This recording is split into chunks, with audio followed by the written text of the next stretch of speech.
আসসালামু আলাইকুম ওয়া রাহমাতুল্লাহ।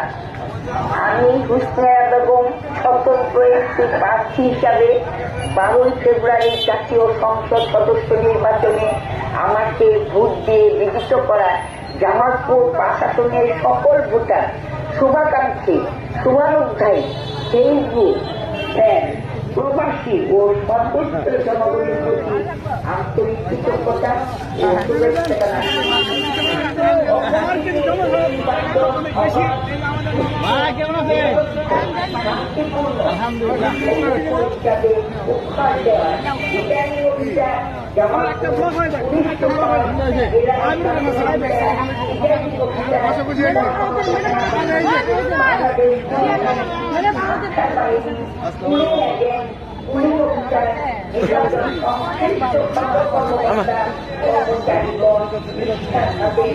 Berapa?